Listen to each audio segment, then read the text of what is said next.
안녕하세요. 하인아빠 소동진 과장입니다. 오늘은 BMW 530i M 스포츠 리스 출고 후기입니다. 보증금이 좋을까 선수금이 좋을까, 리스를 해보신 적이 있는 분들도 위 내용을 잘 모르시는 분들이 아직도 많은 것 같습니다.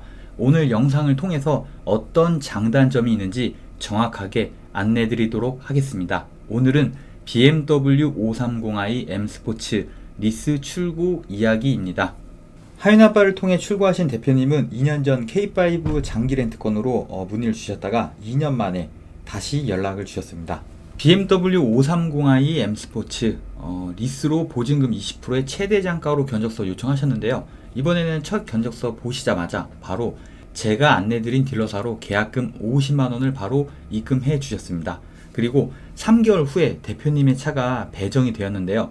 이때부터 본격적인 상담이 진행되었습니다. 10월 11일 차 배정 소식과 출고 일정을 안내드렸는데요. 이때 대표님이 정말 중요한 내용을 알려주셨어요. 이게 뭐냐면 이사 준비 중이시고 잔금 치르는 날, 그러니까 대출을 실행하는 날, 이때가 10월 26일인데 리스 집행은 26일 이후에 해야 합니다 하는 내용이었습니다. 대출 계획이 있는 분들 지금부터 잘 봐주세요. 담보대출을 받는다고 리스 심사가 어렵지는 않습니다. 왜냐하면 물건지의 가치로 대출을 받는 거라서 그렇습니다.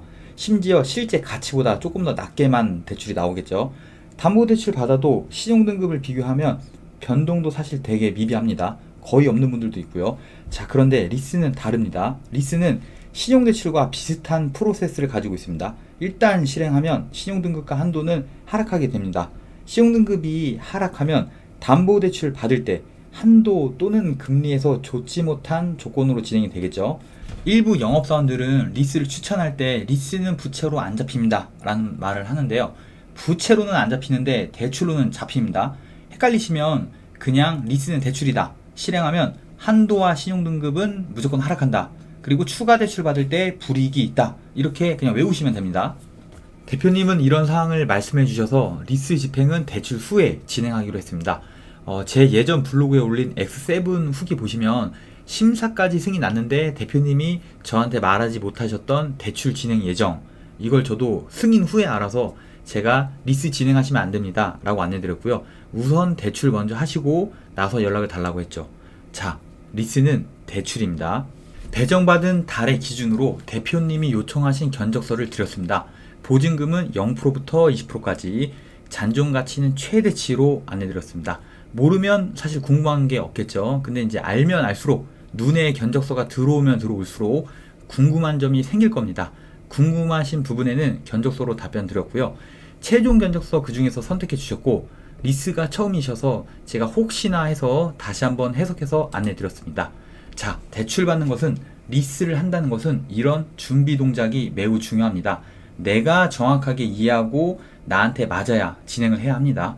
견적서를 너무 많이 요청해서 죄송한데 하시는 분들도 있는데, 나중에 후회 안 하시려면, 그러니까 더 좋은 세팅이 있었는데 하는 이런 후회 안 하시려면 당연히 많이 물어보셔야 합니다. 제가 하는 일이 바로 이런 일입니다. 심사까지 받던 견적서는 진행하는 확정 견적이 아닙니다. 리스 실행 전까지는 견적서는 얼마든지 수정이 가능한데요. 견적서를 다양하게 받아보신 대표님은 고민에 빠지셨어요. 보증금 견적이 좋은지 선수금 견적이 좋은지. 자, 요거 이제 어떻게 할까요? 그러면 저는 견적서 각각 드리면서 이제 계산하면서 다시 응대를 준비하죠. 선수금 견적서가 마음에 든다고 하셨어요. 근데 이 선택이 혹시 잘못된 거 아닌가 하는 의심이 드셨습니다. 그럼 이제 지금부터 실제 출고하신 대표님의 견적서를 제가 오픈해서 리스의 용어 설명, 그리고 이자 금액 계산을 통해서 견적서의 차이점을 안내 드리겠습니다. 리스에서는 초기 비용이 보증금과 선수금이 있습니다. 우선 보증금 설명해 드릴게요. 자, 여기 보이는 이 견적서가 대표님이 처음에 선택하신 보증금 20% 견적입니다. 보증금은 계약 기간이 종료되고 차를 반납하면 전액 돌려받습니다. 하지만 감가된 부분이 있다면 보증금에서 차감합니다. 부동산에서 쓰는 보증금하고 단어가 똑같습니다. 성질이 똑같습니다. 잔존가치. 자, 잔존가치란 뭐냐면 인수할 때만 납부하는 금액으로 인수 안 하면 지불하지 않아도 되는 금액입니다. 잔존가치는 높게 설정하거나 낮게 설정할 수 있습니다. 잔존가치가 높으면 리스료는 낮게 나오는데 인수까지 이자가 높아집니다. 자, 반대로 잔존 가치를 낮추면, 줄이면 리스료는 높게 나오는데 인수까지 이자는 낮습니다. 자, 그래서 견적서에 보시면 보증금 1,440만원, 잔존가치 3,535만원, 최대 단가 설정한 거예요. 높은 단가. 자, 그래서 인수할 때는 잔존가치에서 보증금을 뺀 차액만 납부하시면 인수가 됩니다. 그러면 2,121만원이죠. 자, 그리고 인수한다는 전제로 총 금액 계산은 이렇게 됩니다. 리스료 곱하기 계약기간 더하기 선수금 더하기 잔존가치. 자, 이렇게 하면 선수금 0원이니까 이렇게 하면 총 금액은 9,419만 2천원 나오고요. 여기에서 이자 금액을 알고 싶으시면 취득 원가를 찾으시면 됩니다. 취득 원가란 차량 가격 더하기 취득록세를 합산한 금액으로 일시불로 구매하는 이자가 0원인 금액이 됩니다. 기준이 되는 거죠. 따라서 9,419만 2천원 빼기 7,529만 9천원 취득 원가 요 빼면 1,889만 2,920원 1,889만 2,920원 이 금액이 순수 이자입니다. 그리고 고민 중이신 선수금 견적서 볼게요. 초기 비용 중에 보증금 아닌 선수금이에요. 동일한 금액을 넣지만 선수금으로 넣으면 보증금보단 리스료가 더 적게 산출됩니다. 그런데 이제 선수금은 미리 리스료를 지불하는 방식으로 리스 실행과 동시에 전액 다 소멸됩니다. 보증금은 계약기간 후에 차를 반납하면 다 돌려받죠. 선수금은 시작 동시에 전액 다 소멸되기 때문에 리스료가 낮게 나오기 때문에 차를 반납하고도 돌려받는 돈이 100원도 없습니다. 그리고 이제 차 반납하고 계약이 끝나는 거예요. 자, 따라서 인수할 때 잔존가치가 3,535만원, 보증금이 0원, 선수금이 1,414만원이기 때문에 잔존가치 전액 3,535만원을 다 입금해야만 인수가 가능합니다. 참고로 잔존가치 납부는 전부 다 일시 납만 가능합니다. 그럼 선수금 견적서 계산해 볼게요. 자, 리스료 총합계 4,714만 2천원, 선수금은 1,414만원, 잔존가치는 3,535만원, 총 합계는 9,663만 2천원입니다. 자, 여기에서 취득원가 빼면 이자 금액이죠. 이자 금액은 2,133만 2,920원입니다. 선수금 견적서 인수까지 총합계는 9,663만 2천원, 월 리스료는 78만 5,700원, 보증금 견적서 인수까지 총합계는 9,419만 2천원, 월 리스료는 98만 700원, 보증금 견적으로 하면 인수까지 244만원이 더 저렴합니다. 그런데 월 리스료는 선수금 견적이 보증금 견적보다 한 달에 19만 5천원 더 저렴합니다.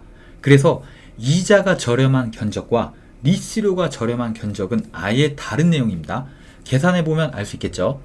이 내용을 정리해서 대표님한테 안내 드렸고요. 대표님은 한 달 지출 비용을 줄이는 게 맞다고 판단하셨습니다.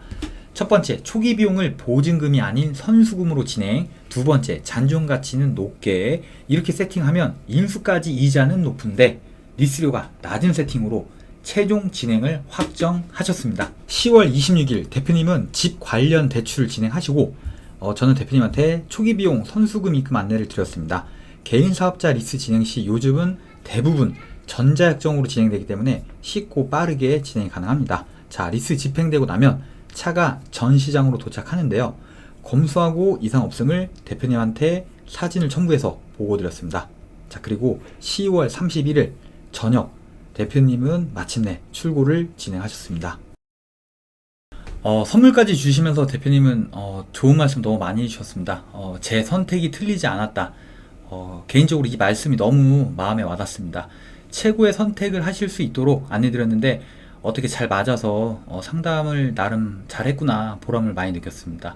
영업할 때 정말 열심히 할 수 있는 원동력이 되는 것 같습니다. 이런 말 한마디 자체가 저도 참 감사합니다, 대표님.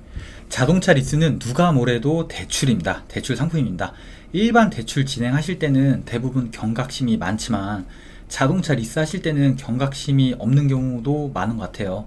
근데 이제 차 자체가 감성적이라는 것 같습니다. 저는 단 한 번도 제가 차를 판매한다는 생각을 한 적이 없습니다. 저는 자동차 리스를 대출을 파는 사람입니다. 그렇기 때문에 할인이 좋다, 뭐 빠른 출고다 이런 걸 우선적으로 해서 고객한테 안내하지 않습니다.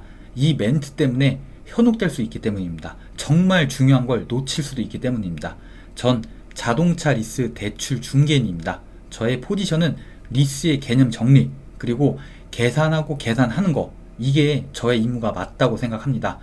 오늘 영상도 보셨겠지만 어렵다고 이해가 안 된다고 걱정하실 필요 없습니다. 위 내용은 영업사원들도 처음 입사하면 거의 일주일 정도 교육을 받는 정도의 양입니다. 누구나 처음은 모르는 게 맞습니다. 상담하면서 차차 천천히 알아가면 됩니다. 하윤아빠 고객 중에 단 한 명의 호갱도 만들지 않을 겁니다. 앞으로도 출고 후기로 보여드리겠습니다. 오늘 영상도 시청해 주셔서 감사합니다.